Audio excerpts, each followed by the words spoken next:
So you've got a Max7219 LED matrix and you're interested, in this case, making some evil eyes and roll-in robot eyes. It's actually very easy. I'm going to give you a full walkthrough of my code, show you the font file and show you how I created the animations. It's actually very easy. The only tricky bit is to get your head around decimal numbers and converting them into hex values, because that's how the code has to work. It's very easy, and I've produced a PDF to help you along the way.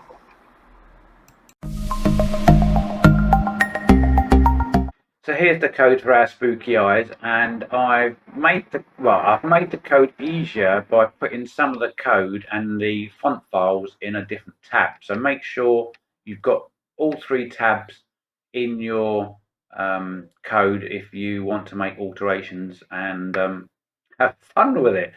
So we are using the Parola library. Now you can do this with the Max72 library, and Marco has produced wonderful example of these spooky eyes. That's where I got the idea for this. If you go into Max72 and then eyes, an example will come up, but I don't quite understand the code.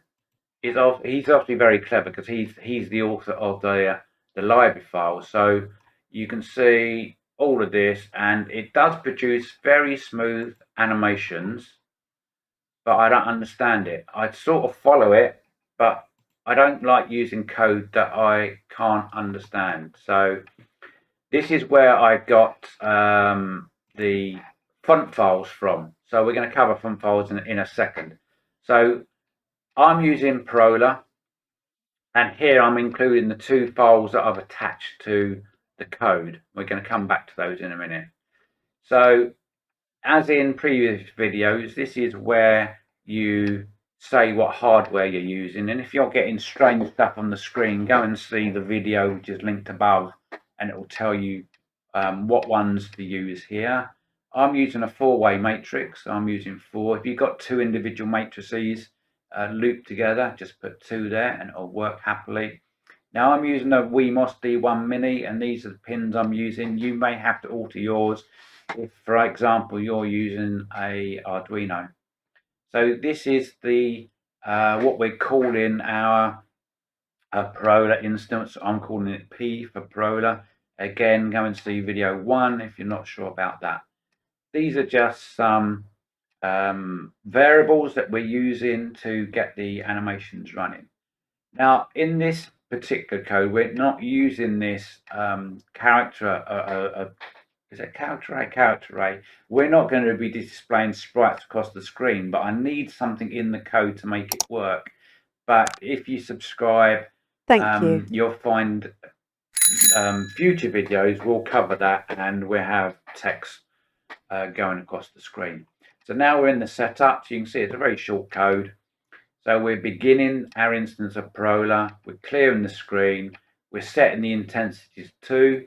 If you haven't seen my video about not to blow up your chip if you're powering your matrices from your Arduino or Wemos board or 8266 chip, go and see that one. But yeah, anything below sort of 5 you'll probably be fine with. Set inverse to false. That's just to make sure that the matrix is not going to inverse itself, i.e. so all the lights are going to come on. That's what you don't want when the chip boots up. Setting the font. So this is relating to this file here. So this is the first file, and don't be scared when I open this. Wow, look at all those numbers. What do they mean, Andy? Well, this is how we've created the fonts, or sorry, this is how Marco created most of the fonts, because I've copied his font file and then I've added my round eyes with the rolling eyeballs into it. So let me just bring up a file here for you. So what we're making, all those numbers are representing these graphics. So number 1 is a full eye, sorry, 0 to 4i, and then this is it blinking. So you can see it's getting smaller, smaller, and it's shut. So Marco's made all of these, and we're using these. We're using number 10. Now, one strange thing I had to duplicate I0 into I10. For the life of me, when I was using the hexadecimal numbers, now don't get scared with that word either. We're going to cover that in a second. I couldn't get the code to work, so that's why I replicated the I again in number 10, then I could make it work. So as you saw in the intro, the devil eyes are that I, then this one, this one, this one, this one, and then these two alternating to get it blinking. And then the rolling eyes, you can see here that the pupil's just moving around, and then to get it to blink, we're just going open to closed. Now, while we're on here, I thought I was being clever with my code, but I wasn't. I think with Marco, he can go down line by line because he can control the timing better, because his code is more intricate in what he can do with it. In my code and my knowledge, I couldn't get it to work properly. And what I thought was, I'm going to go, say, from a full eye, so from 58 with a pupil in the middle. Then I'm going to go down one line, down two lines, down three lines, down four lines, then one up, then completely close, and then come back up. But even by changing the timings, which we'll cover in a second, I couldn't get the timings small enough to make that run smoothly. So in the end, I went from, I think it was 58 full eye, and then I went down two, then I went down four and up one, then I went closed and I went back. And you would think that would look choppy, but because your eyes are deceived with the LEDs, you just see the smooth animation. So it's quite weird, but I learned something there. So this is how we make the eyes. So I put all the numbers. Well, the code gives you when you produce these. So if you want to know how I produce or how he produces the eyes, stay tuned and I'll show you how we do that in a future video. But these are the decimal numbers. Thank you. Representing to those eyes, and then mine are down here. Middle eye down one, down two at 6 o'clock. Now these numbers are representing where the pupil is: 7 o'clock, 8 o'clock, 9, 10, 11, 12. So that's the pupil rolling around. So that's that. Now I've already mentioned decimal and hexadecimal numbers. Now in the code, we're dealing with decimal numbers here, but the code in here, wow, look at these horrible numbers.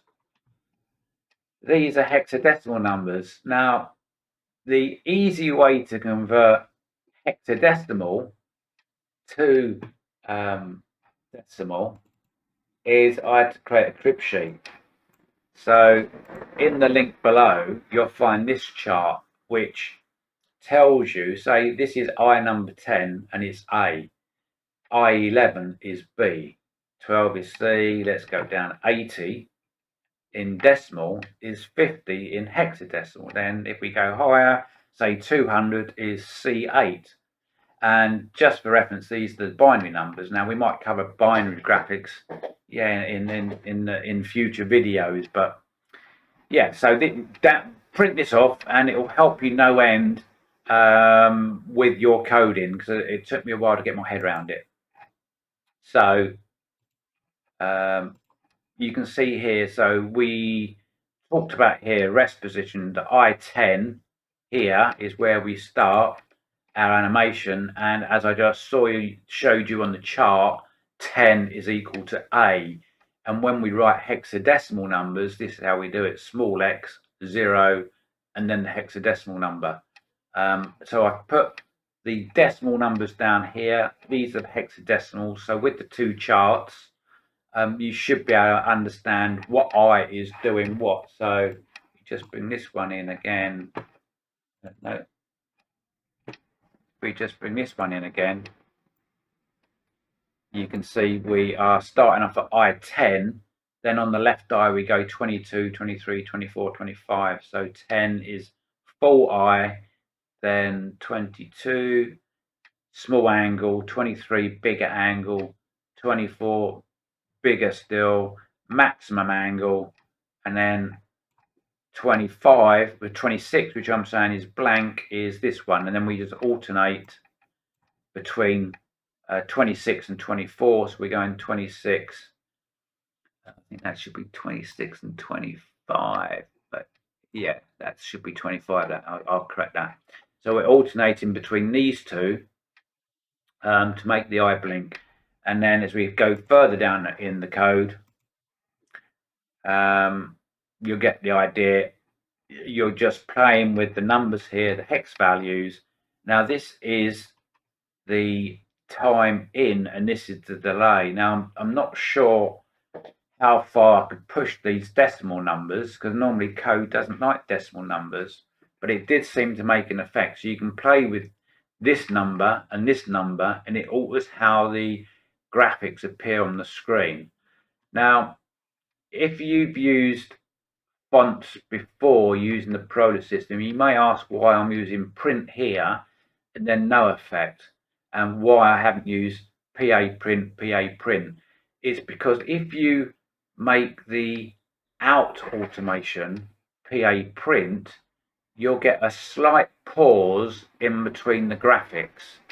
So instead of these running smoothly, if you put PA print all the way down here, this will print, but when it prints the next one, it clears the screen for you, and you actually see it because it takes a few microseconds or 1/10 of a second, and you see a blank screen. So that's why it has no effect.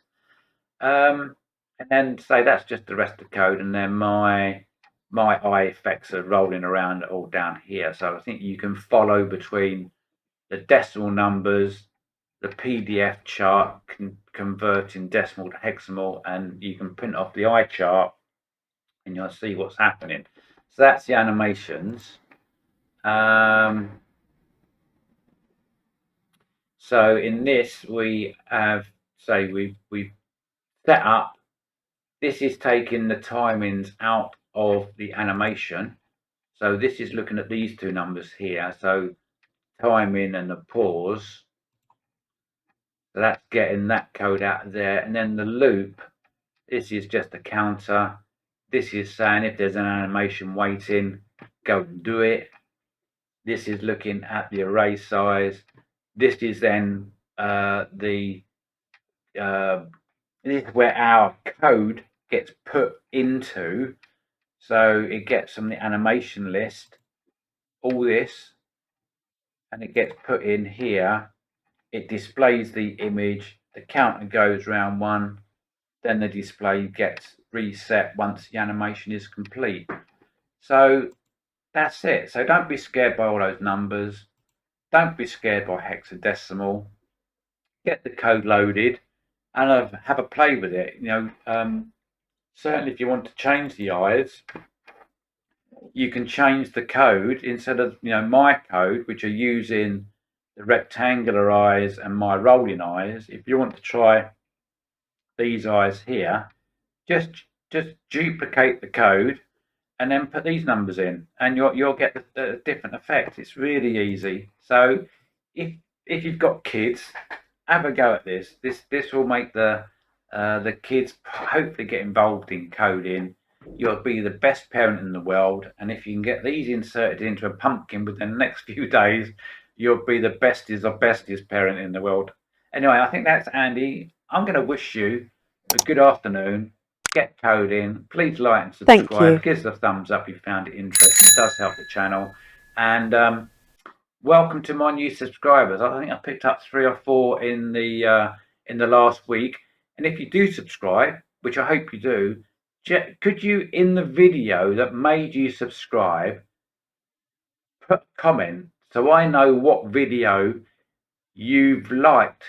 Because say you like coding, that might spur me on to do more coding videos. I haven't been on my push bike for quite a while because I've got a bit of a bad back, so I need to get back on that shortly and do a video. So if you like cycling videos and you subscribed, that'll force me to go cycling more, which is good for making the videos. It's good for my fitness level. I've been a bit lazy over the last month. So yeah, that is Andy. I'm waffling, bidding you a good afternoon and stay safe.